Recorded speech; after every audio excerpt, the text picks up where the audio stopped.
Alors qu'elle s'apprête à fêter ses 90 ans, Geneviève de Fontenay a donné de ses nouvelles dans les pages du magazine Ici Paris.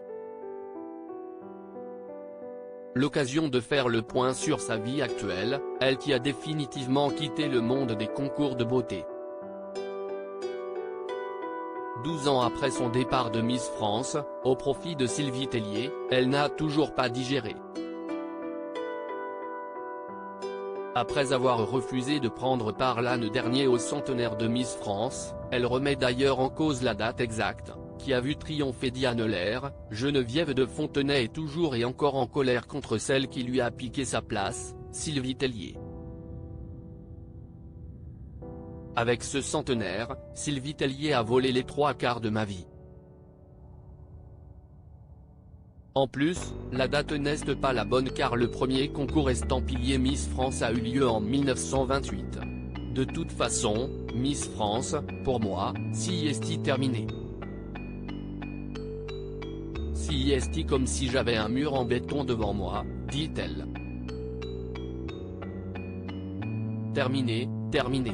Geneviève de Fontenay ne rate pourtant pas une occasion de balancer une vacherie sur le concours, comme le fait de l'ouvrir aux personnes trans, ou les ex-miss dès qu'elle le peut. Mareva Galanté, insignifiante. Valérie Beg, si est moi qui aurais dû lui donner des claques. Nathalie Marquet, son élection a été truquée. D'ailleurs, désormais aussi fâchée avec Nathalie Marquet, Geneviève de Fontenay en rajoute une couche: je ne pardonnerai jamais les propos grossiers qu'elle a tenus à mon encontre chez Cyril Hanouna. Nathalie a été odieuse alors que je l'ai toujours soutenue. Je n'ai jamais eu de problème avec elle. Je reste très choqué par ces attaques. Je préfère la oublier.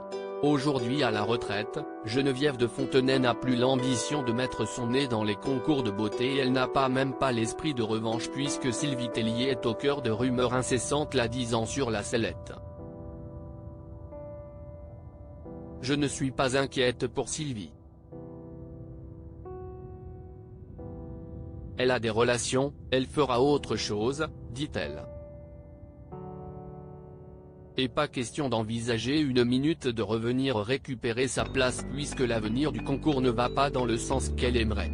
Il se pourrait que le concours se décline en sorte de télé-réalité avec un suivi des aspirantes Miss, ça ne rime à rien de tout bouleverser comme ça et je ne donne pas cher de l'avenir.